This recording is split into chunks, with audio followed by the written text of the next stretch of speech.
Bapak, saudara-saudara yang dikasihi Tuhan, kembali berjumpa dengan saya Pendeta Claudia Takasili Hulu, Pendeta Jemaat di Jemaat Penabur Surakarta, Pos Pelayanan Sambi.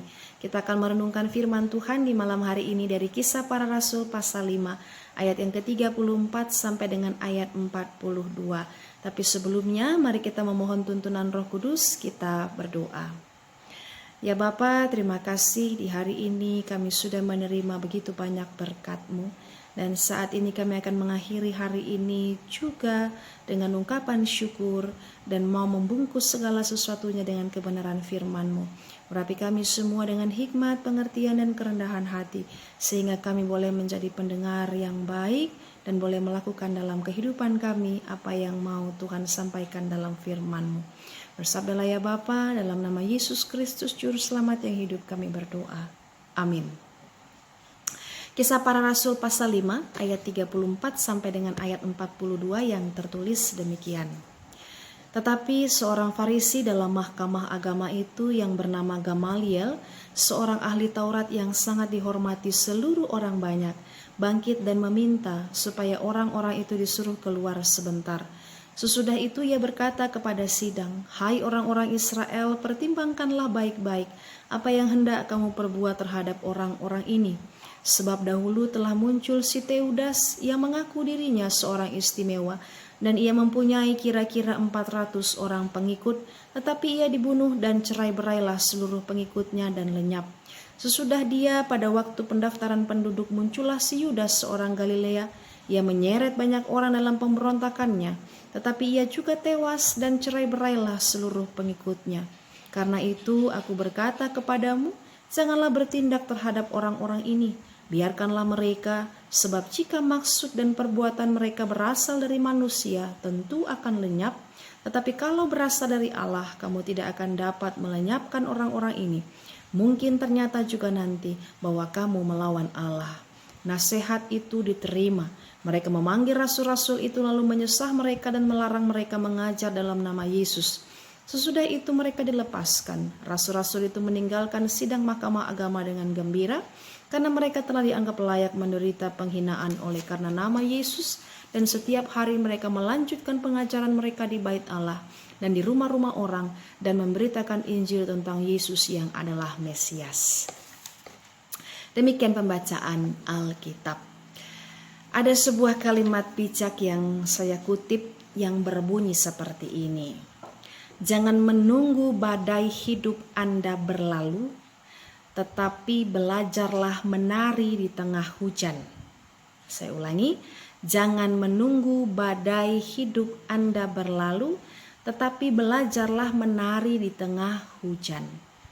Itu kira-kira gambaran yang dialami oleh dua orang rasul yang kisahnya kita baca pada malam hari ini. Mereka tidak berhenti merengek, menangis, atau meninggalkan pekerjaan mereka pasca mereka disesah, dihakimi, ditanyai begitu banyak hal, dan juga mereka dilarang untuk mengajar dalam nama Yesus.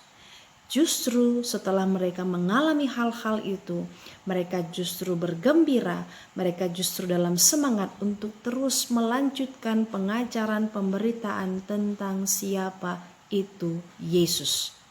Para rasul ini tidak kemudian menunggu kapan orang-orang Yahudi ini berhenti untuk menekan, berhenti untuk menyesah dan menteror mereka, tetapi mereka memilih untuk menari, mencari jalan yang terbaik dan terus melanjutkan kehidupan, terus melanjutkan pekerjaan pelayanan mereka sekalipun badai, sekalipun hujan, belum berhenti dan tidak tahu kapan usainya. Ibu bapak, saudara-saudara yang dikasihi Tuhan, izinkan saya pula untuk kemudian mengajak kita untuk membayangkan bahwa kehidupan yang kita jalani pada saat ini adalah kehidupan yang menari di tengah-tengah atau di bawah hujan badai yang sedang menghantam kehidupan kita. Kita tidak bisa menunggu berdiam diri sampai pandemi COVID-19 ini berakhir. Kita tidak bisa berdiam diri dan menunggu sampai kapan peristiwa-peristiwa berat dalam kehidupan kita berlalu, tapi kita harus terus bergerak dan menari, mencari jalan keluar dalam tuntunan Tuhan, supaya pandemi ini tidak menghalangi kita, supaya masalah-masalah kita tidak menghalangi kita, supaya begitu banyak situasi yang tidak mengenakan yang kita alami tidak membuat kita surut untuk terus berjalan bersama dengan Tuhan. Ada satu bagian yang penting yang kemudian selayaknya menjadi penguat bagi kita semua untuk menatap hari-hari ke depan, untuk terus melanjutkan harapan, mimpi, cita-cita kita di dalam Tuhan di masa-masa kehidupan, di tengah-tengah penyesuaian kita di pandemi COVID-19 ini. Bahwa apa yang disampaikan oleh Gamaliel, seorang Farisi yang pada saat itu menyampaikan dengan lantang, mengajak semua orang yang hadir di saat mereka menghakimi dua rasul ini, Gamaliel menekankan bahwa tidak ada gunanya kita semua kemudian melenyapkan orang-orang ini, karena kita tahu jika mereka datang untuk memberitakan tentang Tuhan, atau jika mereka berasal dari Allah, maka mereka tidak bisa kita lenyapkan. Dan jangan sampai apa yang kita lakukan saat ini nantinya akan menjadi sebuah pemberontakan di hadapan Tuhan. Bahkan Gamaliel menambahkan sudah muncul dua orang. Ada pada ayat 36 Teudas, ayat 37 Yudas. Dua orang yang memimpin begitu banyak orang, yang menyerap begitu banyak perhatian masyarakat, tetapi pada akhirnya kedua orang ini ketika mereka mati, tercerai berailah seluruh pengikutnya. Hanya ada satu yang tidak mengalami hal itu, yaitu Yesus Kristus. Bahkan jauh sesudah kematian dan kebangkitannya, ketika para murid secara gerilya, bahkan juga terang-terangan, bahkan juga secara berani memberitakan tentang firman Tuhan, pengikut Yesus bukan bertambah sedikit, melainkan bertambah banyak. Hal ini menjadi satu pijakan yang membahagiakan saudara dan saya untuk melihat tantangan, hambatan, ada begitu banyak masalah kita di masa-masa sekarang ini. Bahwa permasalahan, bahwa pergumulan, bahwa pandemi COVID-19 ini adalah sebuah kenyataan yang harus kita hadapi. Akan tetapi sebagai pengikut Kristus kita perlu berbangga hati, karena didera berbagai-bagai hal, kebenaran firman Tuhan, pekerjaan Tuhan tidak bisa dihentikan oleh apapun juga. Bahkan waktu membuktikan, menjadi alat untuk menunjukkan bahwa sungguh besar kuasa Allah yang tidak bisa dibatasi oleh apapun juga.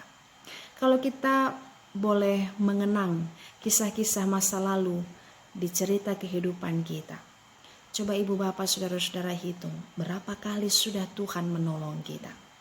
Mungkin tidak cukup 10 jari tangan, 10 jari kaki. Kita tidak cukup untuk menyebutkannya dalam nominal angka.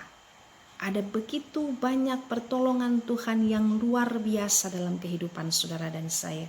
Dan sesungguhnya hal-hal rutin yang kita terima setiap harinya juga merupakan hal-hal istimewa yang Tuhan kerjakan dalam kehidupan kita.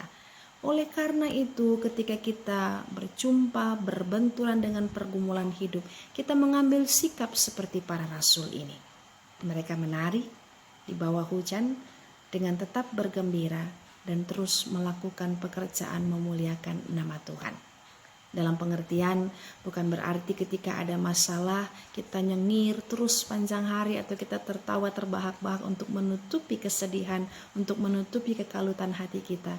Melainkan kita bergembira karena kita meyakini melalui pergumulan-pergumulan ini iman kita dikuatkan oleh Tuhan dan nama Tuhan dipermuliakan melalui sikap hidup kita menghadapi pergumulan. Kita diberikan kesempatan untuk menjadi saksinya. Kita diberikan kesempatan untuk menunjukkan kepada dunia bagaimana mentalitas seorang pengikut Kristus. Dan setelah itu kita tidak berdiam diri, kita tidak hanya menunggu kapan Tuhan bekerja, tetapi kita mengerjakan apa yang kita pinta, apa yang kita harap, apa yang kita mohon kepada Tuhan di dalam doa. Dengan hati sukacita untuk memuliakan namanya. Saya tidak mengetahui apa yang ibu bapak saudara alami di sepanjang hari ini. Tapi kita boleh mensyukuri ketika kita sampai di malam hari ini dan diperkenankan oleh Tuhan untuk menutup hari dalam keadaan baik, dalam keadaan sehat, dalam keadaan sukacita, atau dalam keadaan yang sebaliknya. Sedih, kita sakit, kita kecewa, mengalami kerugian, tapi kita boleh menutupnya dengan melihat bahwa Tuhan terus memelihara, Tuhan terus menjaga kita semua. Oleh karena itu, marilah kita beristirahat dalam tenang, beristirahat dalam damai, beristirahat dalam sukacita, dan beristirahat dalam penyerahan penuh kepada Tuhan untuk setiap hal yang kita alami. Baik itu kita mensyukuri hal-hal yang sudah selesai, ataupun kita berserah untuk setiap hal-hal yang saat ini kita hadapi, dan kita memantapkan hati untuk menghadapi apapun cerita hidup yang akan diperhadapkan kepada kita. Biarlah kiranya firman ini membentuk saudara dan saya untuk menjadi pengikut Kristus yang lebih tangguh di masa-masa kehidupan pada saat ini dan di masa yang mendatang. Tuhan memberkati. Amin. Mari kita berdoa. Ya Bapa, terima kasih kami dikuatkan dalam kelelahan tubuh kami, bahkan dalam kelelahan pikiran dan hati kami, bahwa ada satu hal yang pasti, karya pekerjaan Tuhan tidak pernah sia-sia, tidak pernah tergantikan dan tidak bisa digantikan oleh apapun juga. Dan biarlah kiranya apa yang sudah disampaikan kepada kami pada saat ini Bapa, boleh menjadi dasar kami untuk melanjutkan kehidupan kami, dan juga menjadi dasar kami untuk menutup hari ini. Kami bersyukur karena dalam berbagai peristiwa pekerjaan kuasa Tuhan selalu ada bagi kami. Kami mendoakan saudara-saudara kami yang sakit, Tuhan menyembuhkan. Kami berdoa bagi saudara-saudara kami yang bergumul terdampak bencana. Biarlah kiranya Tuhan menghiburkan, Tuhan memberkati pemerintah yang terus berupaya untuk menolong saudara-saudara kami, untuk menghadirkan kesejahteraan, untuk membantu mereka yang mengalami musibah dan masalah. Biarlah kiranya apa kebijakan yang diambil oleh pemerintah boleh menjadi kebijakan yang menggambarkan kehendak dan kuasa Tuhan. Kami berdoa bagi saudara-saudara kami yang masih terus berjuang mencari pekerjaan. Biarlah kiranya Tuhan membukakan jalan. Kami berdoa bagi saudara-saudara kami yang masih bergumul dalam permasalahan rumah tangga mereka. Biarlah Bapa, kasih-Mu yang memberi kekuatan, kasih-Mu yang memberi pengampunan, sehingga permasalahan-permasalahan yang dialami oleh saudara-saudara kami ini tidak berarti apa-apa dibandingkan dengan kuasa dan kasih Tuhan yang menyembuhkan dan menyelamatkan rumah tangga mereka. Kami akan tidur Bapa, sertai kami di malam hari ini. Biarlah kami boleh beristirahat dengan tenang, biarlah kami boleh tetap bernafas dalam sukacita, sehingga besok kami semua diperlengkapi dengan kekuatan untuk melanjutkan kembali hari kami. Kami menyerahkan orang-orang yang kami kasihi dimanapun mereka berada. Kami menyerahkan para pelayan Tuhan, diaken, penatua, pendeta, dimanapun Tuhan menempatkan mereka. Kami menyerahkan setiap orang yang tinggal, berada bersama ataupun di sekitar kami. Biarlah Tuhan menutup bungkus mereka pula dengan sukacita dan keselamatan yang berasal daripada-Mu. Terima kasih ya Bapa. Biarlah kiranya kasih karunia-Mu terus bersama dengan kami, melimpah dalam kehidupan kami dan mencukupkan kami dalam segala sesuatu. Kami berdoa di dalam nama Bapa, Putra, dan Roh Kudus. Amin.